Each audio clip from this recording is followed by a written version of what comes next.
ನಿನ್ನನ್ನು ಹೀಯಾಳಿಸುವುದಕ್ಕೆ ಮುಂದಾದಂತಹ ನಾನು ನಿನ್ನ ಕುರಿತಾಗಿ ಏನೊಂದು ಅರಿಯದೆ ಹೋದವ ಅಲ್ವೇ ಅಲ್ಲ.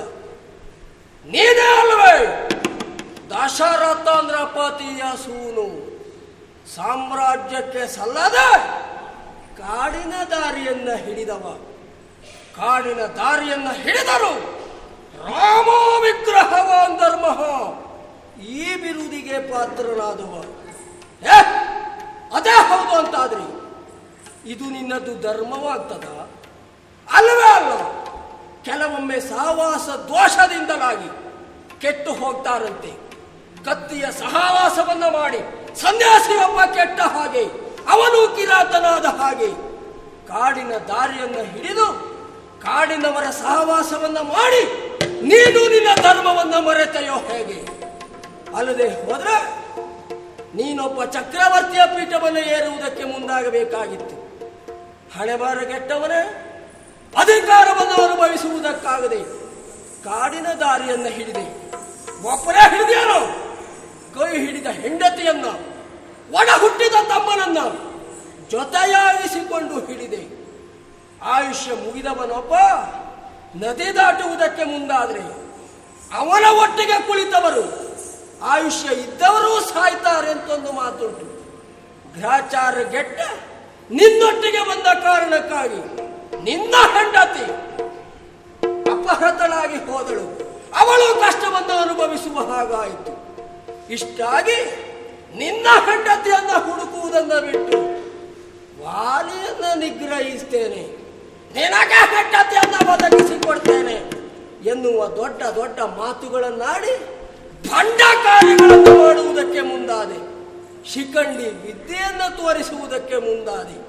ಅದಲ್ಲ ಅಂತಾದ್ರೆ ನನ್ನ ಮೇಲೆ ನಿನಗೆ ಯಾವುದೋ ವೈರ, ಯಾವುದೇ ವ್ಯಕ್ತಿಯಾಗಲಿ, ಯಾವುದೇ ಶಕ್ತಿಯಾಗಲಿ, ವೈರಕ್ಕೆ ಕೆಲವು ಕಾರಣಗಳು ಅಂತುಂಟು.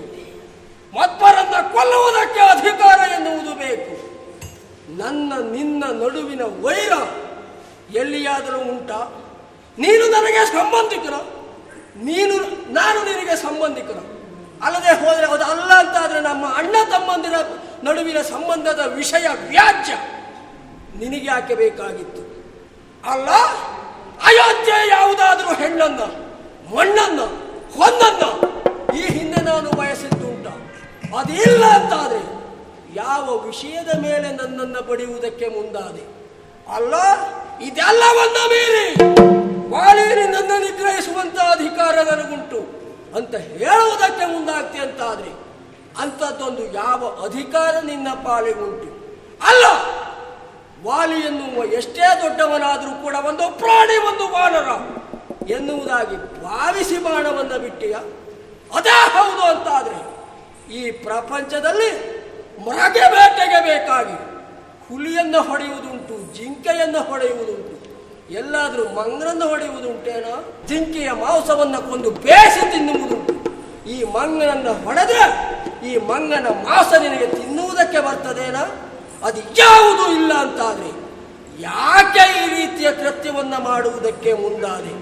ಇದೆಲ್ಲವನ್ನ ಮೀರಿ ಹೆಂಡತಿಯನ್ನ ಕಳೆದುಕೊಂಡಂತಹ ನೀನು ಸುಗ್ರೀವನಿಗೆ ಅವನ ಹೆಂಡತಿಯನ್ನ ಒದಗಿಸಿಕೊಟ್ಟೆ ಅಂತಾದ್ರೆ ನೀನು ನಿನ್ನ ಹೆಂಡತಿಯನ್ನ ಪಡೆಯುವುದಕ್ಕೆ ಅವ ಸಹಾಯ ಮಾಡಬಹುದು.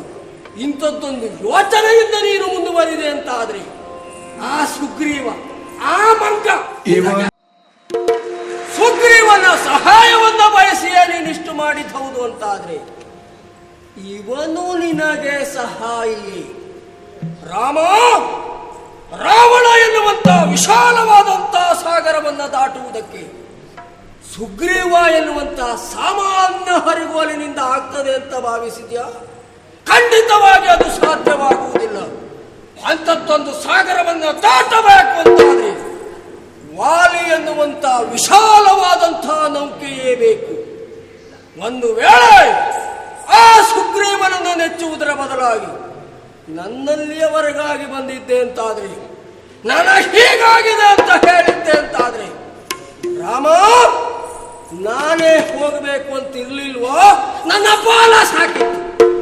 ಬಾಲವನ್ನ ಬೆಳೆಸಿ ಲಂಕೆಯವರೆಗೆ ಕಳುಹಿ ಕೊಟ್ಟಿದ್ದೆ ಅಂತಾದ್ರೆ ಆ ರಾವಣ ತಲೆ ಬಾಗಿ ಬೆನ್ನನ್ನ ಬಾಗಿಸಿ ನಿನ್ನ ಹೆಂಡತಿಯನ್ನ ಕೊಟ್ಟು ಶರಣಾಗ್ತಿದ್ದ. ಅಲ್ಲ, ನನ್ನ ಪಾಲದಾಗಿರುವಂತ ಅಂಗದ ಹೋಗಿದ್ದ ಅಂತಾದ್ರೆ ನಿನ್ನ ಹೆಂಡತಿಯನ್ನ ಅವನೇ ಕರೆದು ತರ್ತಿದ್ದ. ಬದಲಾಗಿ ನೀರಿನಲ್ಲಿ ಬದುಕುವುದಕ್ಕೆ ಬೇಕಾಗಿ ಮೊಸಳೆಯನ್ನ ನೆಚ್ಚಿಕೊಂಡ ಹಾಗೆ, ಮೊಸಳೆ ಇರುವುದೇ ನೀರಿನಲ್ಲಿ, ಅದು ಮುಳುಗುವುದಕ್ಕಾಗಿ ಇರುವುದು. ಆ ಸುಗ್ರೀವನನ್ನ ನೆಚ್ಚಿಕೊಂಡು ನನ್ನ ವಿರೋಧವನ್ನ ಬಯಸಿದೆಯಲ್ಲ.